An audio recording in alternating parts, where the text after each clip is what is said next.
The Zephyrian emergency beacon had been floating through the cold darkness of space for 3 weeks now. Its metal casing was cracked and scorched from the plasma storms that had destroyed the communication relay. Inside, the quantum transmitter flickered one last time, desperately trying to send out a final cry for help. But the stellar winds twisted the signal, scrambling the data and sending it spinning off course, toward a completely different part of the galaxy. Captain Jiho was drinking his morning coffee when the alert chimed through the bridge of their small exploration ship. The coffee was terrible, as always, but it kept him awake during these long patrol missions at the edge of human space. Their ship wasn't much to look at, just a standard exploration vessel with a crew of 12, but it was home. Captain, we're picking up something weird, called Communications Officer Mingi from her station. She was young, maybe 25, but she had the best ears in the fleet when it came to sorting through space static. Jiho walked over and looked at the jumping lines on her screen. What kind of weird? It's definitely alien. The frequency patterns don't match anything in our databases. Minji's fingers danced across her controls, trying to make sense of the jumbled signal. Wait, I'm getting something clearer now. The bridge fell quiet, except for the hum of the life support systems. Even Chief Engineer Taeyong looked up from his repair work to listen. The man was usually so focused on his engines that a supernova could go off, and he might not notice. It's a distress call, Minji said finally, her face puzzled. Coordinates attached. But this is the strange part, sir. They're asking for manual laborers. Like, people who can lift heavy things and dig holes. Manual laborers. Jiho scratched his head. That wasn't the usual request from a species advanced enough to build faster than light beacons. Are you sure that's what it says? Pretty sure. The translation software is giving me construction workers, excavation teams, basic physical labor. Minji double-checked her readings. Whoever sent this thinks we're some kind of primitive species, only good for simple work. Taeyong snorted, with laughter. Well, that's a first. Usually aliens think we're either too dangerous or too stupid to be worth talking to. Jiho stared at the star charts, showing the signal's origin point. It was only 2 days away at maximum speed. Whatever was happening over there, these aliens were desperate enough to ask anyone for help. Even a species they clearly looked down on set course for those coordinates, he decided. Whatever they need, we'll help, even if they think we're just good for carrying boxes. The human ship New Soul shuddered as it dropped out of hyperspace, and Captain Jiho immediately knew something was terribly wrong. Through the main view screen, what should have been a blue and green world looked like someone had covered it with broken glass. Massive crystal spikes jutted up from the surface, some reaching so high they were visible from orbit. My God, whispered Navigator Yuna, staring at the readings. The entire northern continent is gone. It's just ... crystal. The formations weren't random either. They spread in perfect patterns, like frost on a window, but each crystal structure was the size of a city building, where there should have been forests and lakes. Jagged formations of clear, cold mineral caught the starlight and threw it back in rainbow patterns that would have been beautiful if they weren't so clearly deadly. A shuttle approached their ship, and soon they were face to face with Ambassador Vel. The Zephyrian was tall and thin, with gray-blue skin and long antennae that kept twitching like he was nervous or upset. His large black eyes looked the humans up and down, and Jiho could practically see the disappointment written on his alien features. You are the laborers we requested, Veltar asked, his voice carrying a tone like someone who had ordered a rescue team and got a pizza delivery instead. Jiho kept his voice level and polite. We're the ones who answered your distress call. What do you need? Veltar's antenna drooped. The crystalline plague has consumed 17 of our worlds in the past year. Our greatest minds, our most advanced computers, our quantum scientists. None of them can stop it. We hoped you might help with simple tasks. Moving supplies, digging shelters, helping evacuate civilians before the crystals reach them. The Zephyrian gestured toward the view screen where the crystal formations continued to grow, slowly but visibly expanding even as they watched. We thought perhaps your species could handle the physical work while our scientists focus on finding a cure. Medical Officer Soyan stepped forward with her scanner, already taking readings of a crystal sample Veltar had brought aboard. Her eyebrows went up as she studied the data. This is really interesting. The growth patterns, the way it spreads from a central point. It's almost exactly like a biological infection, like a virus or bacteria, but made of mineral instead of organic matter. Veltar's antenna snapped upright, clearly offended. Impossible. Our analysis clearly shows this is a technological phenomenon, perhaps a weapon created by an enemy species, or a failed experiment. It cannot be biological. We are far too advanced to be defeated by something so primitive. But Soyan was already shaking her head, still staring at her readings, with the excitement of someone who had just spotted something everyone else had missed. Dr. Chaeyoung had been staring at the holographic display for 3 straight hours, watching the crystal plague spread across the Zephyrian world below. The Zephyrian scientists worked around her, their equipment humming and beeping as they ran calculation after calculation through their quantum computers. The numbers they were working with hurt her head just to look at, but Chaeyoung wasn't looking at the numbers. She was watching the patterns. The crystals didn't spread randomly. They moved outward from central points in perfect circles, consuming everything in their path. When 2 growing areas met, they merged and continued expanding.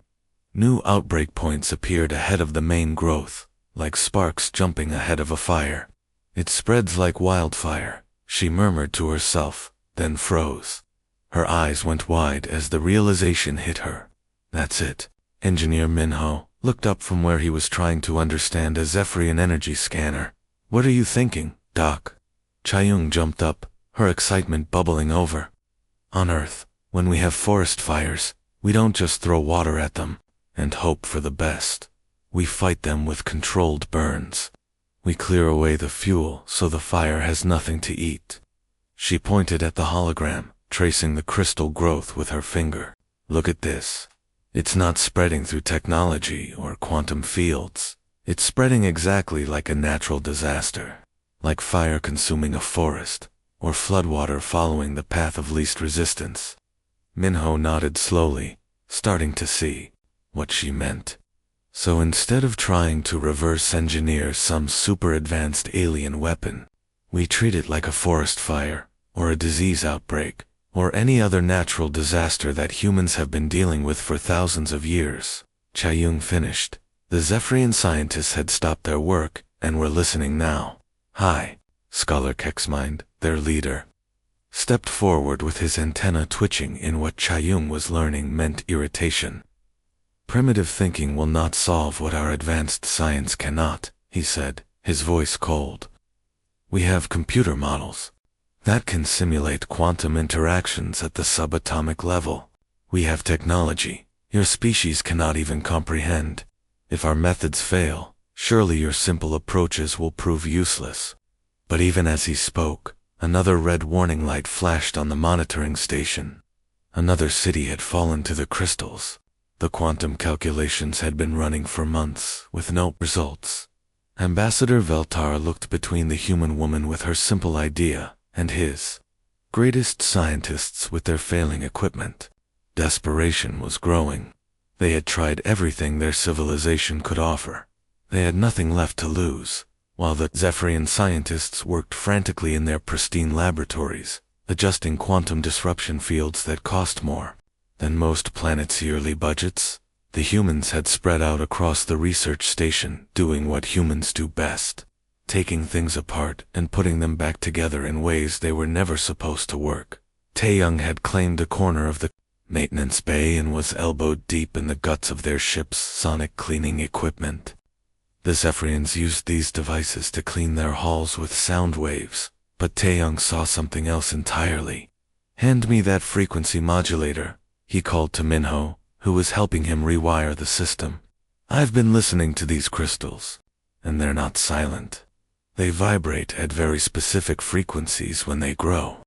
A small crowd had gathered to watch the human engineer work. Taeyong held up a modified emitter that looked like someone had crossed a speaker with a radar dish.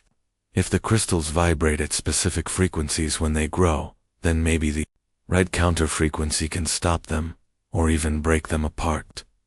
Meanwhile, Pilot Jimin had been studying the atmospheric readings from across the planet, looking for patterns the Zephyrian computers might have missed. He'd found something interesting. The growth definitely slows near volcanic areas, he announced, spreading his charts across a table. Look at this. Wherever there's active volcanic activity, with heat and ash in the air, the crystal growth is maybe 1/10 as fast as anywhere else. Dr. Chae-young nodded eagerly. Controlled burns.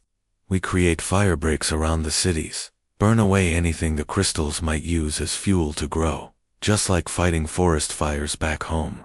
But it was Medical Officer Soyeon, who had perhaps the strangest discovery of all. She'd been growing cultures from bacteria samples taken from their ship's air filters, just to see what would happen when they came into contact with crystal samples.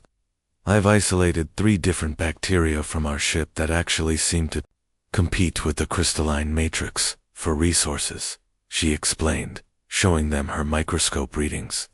The crystals slow their growth wherever these bacteria are present. It's like they're fighting over the same food source. The Zephyrian scientists had stopped their work entirely now, gathering around the humans with expressions that mixed amazement with confusion. High Scholar Keck's mind stared at the simple equipment and basic laboratory setups. Your maintenance tools, your atmospheric charts, bacteria from your air filters. His antenna twitched. These simple things propose solutions our quantum computers never calculated. Ambassador Veltar looked at the humans with new respect. Perhaps we asked the right species after all. The first test of Taeyong's sonic emitter was scheduled for dawn on the northern continent, in a crystal field that had been abandoned for months. Everyone gathered on a safe hillside about a mile away to watch, including several nervous Zephyrian officials who kept checking their emergency transport beacons. Taeyong activated the device remotely, and for a moment, nothing happened.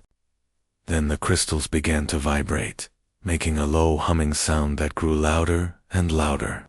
Suddenly, the entire crystal formation exploded like a bomb going off. Too much power, Minho shouted over the rumbling as chunks of crystal and rock flew through the air. The sonic waves had shattered not just the plague crystals, but the bedrock underneath them, creating a crater the size of a football field. Adjust the amplitude, Minho called out, his hands flying over the remote controls. Try 47.3 kilohertz, and cut the power by half. The second test was much more controlled. This time, the crystals didn't explode. They simply stopped growing. The humming sound was barely audible, but through their binoculars, they could see the crystal formations becoming duller, less active. It's working, breathed Ambassador Veltar. They're not spreading anymore. Meanwhile, on the southern continent, Pilot Jimin was conducting his own experiment with controlled burns. He'd used the ship's plasma torches to create careful fire breaks around a small town that was about to be overrun by crystals. The burns weren't random. He'd studied how wildfire fighters worked back on Earth, creating barriers that fire couldn't cross. The results were even better than expected.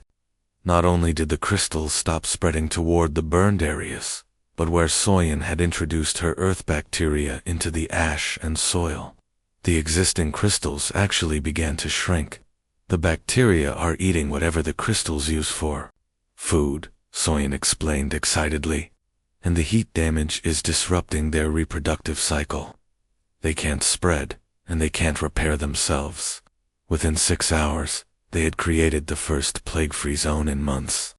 A small town was safe, its people cheering from their windows as the crystal threat retreated.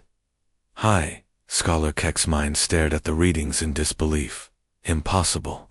How did you know to try these methods? Our computers analyzed millions of variables and never suggested anything like this. Captain Jiho smiled, watching his crew work with tools and techniques that would have been familiar to humans from centuries ago, because we've seen similar problems before. Forest fires, disease outbreaks, invasive species, just not in space. The Zephyrians looked at each other, finally beginning to understand that sometimes the oldest solutions work best. Just when it seemed like they had the plague beaten, everything changed. The crystal formations that had been dormant under the sonic bombardment suddenly started growing again, but differently this time. Instead of spreading outward across the ground, massive spires began shooting straight up into the sky like glass. Rockets. It's learning, Dr. Che-Yung observed grimly, watching through her binoculars as a crystal tower grew 50 feet in just 10 minutes. The plague is adapting to our countermeasures. The spires weren't just growing randomly either. They were positioning themselves to catch the wind currents, releasing microscopic crystal particles into the atmosphere. Soon, every planet in the system would be infected through airborne transmission. The Zephyrian command center erupted in panic. Alarms blared as scientists shouted readings at each other. High Scholar Keck's mind was frantically trying to calculate evacuation times for their remaining populations.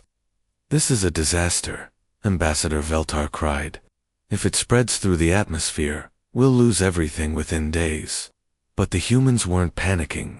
They were doing what humans had been doing for thousands of years when faced with a problem that changed faster than their solutions. They adapted even faster.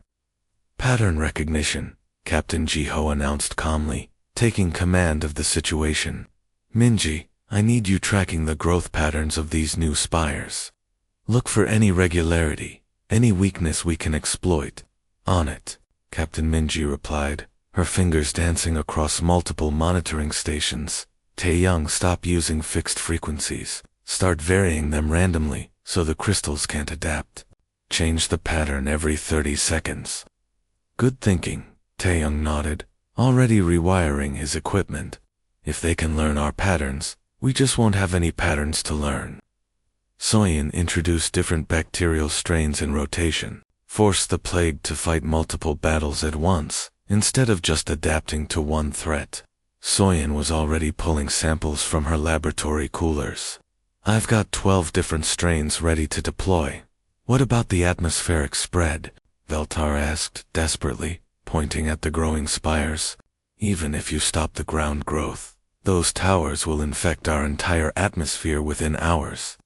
Engineer Minho looked up from a Zephyrian weather control console he'd been studying. A slow grin spread across his face. We use their own technology against them. Jimin, can you help me modify their weather control systems? To do what, exactly? Jimin asked, though he was already moving toward the controls. Create the mother of all thunderstorms. The storm Minho and Jimin created wasn't like anything the Zephyrians had ever seen.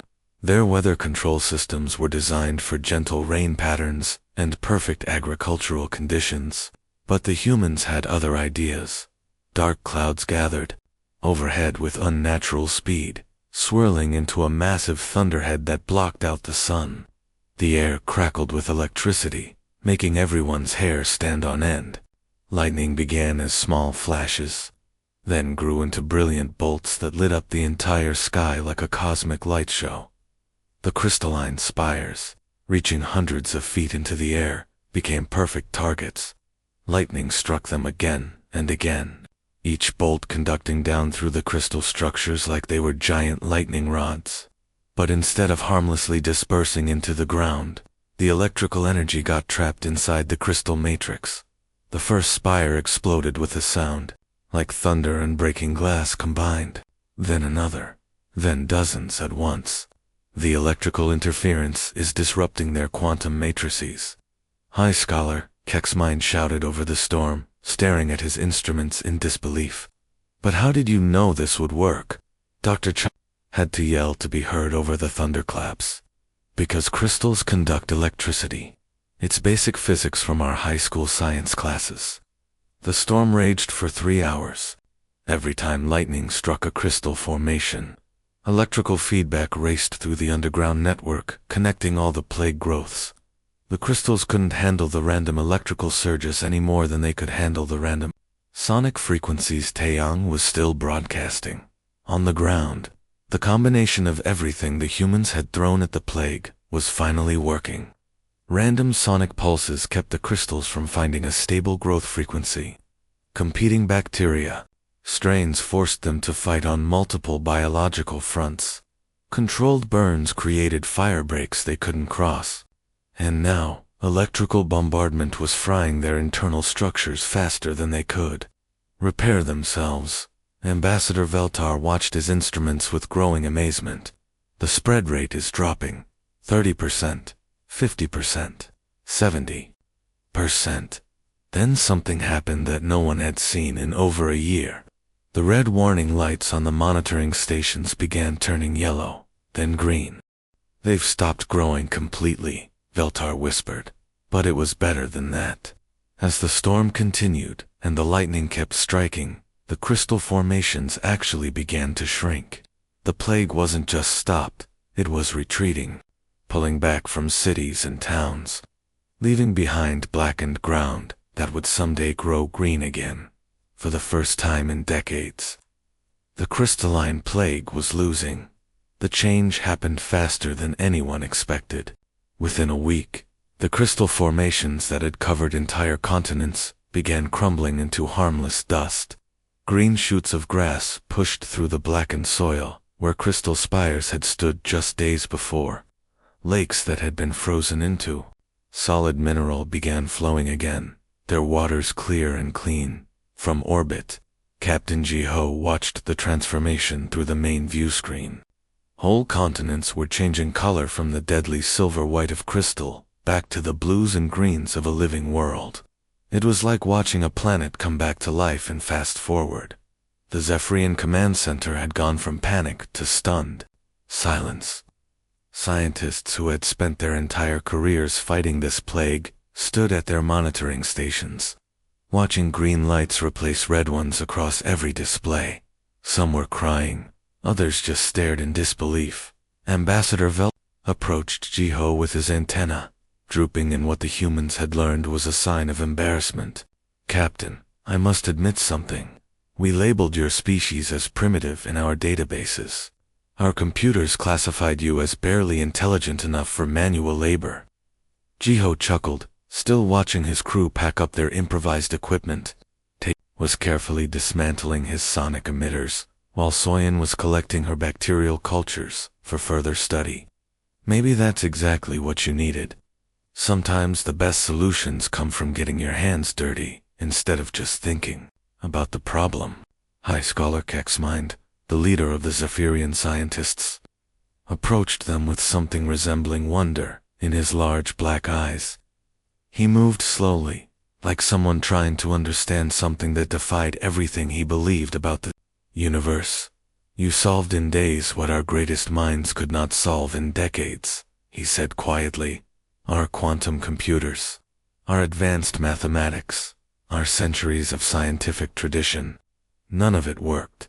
How did you succeed where we failed?" Medical Officer Soyen looked up from securing her equipment and smiled. "You were looking for complex answers to a complex problem. Quantum solutions, advanced technology, mathematical formulas that would take supercomputers days to calculate." She gestured toward their simple tools, the modified maintenance equipment, the basic bacterial cultures, the weather control system. They'd turned into a storm generator. We looked for simple answers instead, things any human with basic knowledge could understand and use. Engineer Minho joined the conversation, wiping grease from his hands. "Back on Earth, we have a saying, when you hear hoofbeats, think horses, not zebras. Sometimes the obvious answer is the right answer." The Zephyrians looked at each other, finally understanding that their salvation had come not from superior technology, but from a species that still remembered how to think simply. 6 months later, the ceremony on New Zephyria was unlike anything humanity had ever experienced. The Great Crystal Hall, rebuilt from the ruins of the plague, sparkled with natural light as representatives from dozens of alien species gathered to witness something historic. The Zephyrian Confederation was formally inviting humanity to join the galactic community, but not in the role anyone had expected. "We present Earth's humans as our newest members," announced High Chancellor Zeke Torah to the assembled delegates. "Not as manual laborers or support staff, but as alternative solutions specialists. When conventional wisdom fails, when our greatest technologies prove useless, we call upon humanity." The applause that followed came in many forms. Some species clapped like humans, others made musical chirping sounds, and a few flashed bioluminescent patterns. Captain Jiho, dressed in his new diplomatic uniform, still couldn't quite believe this was real.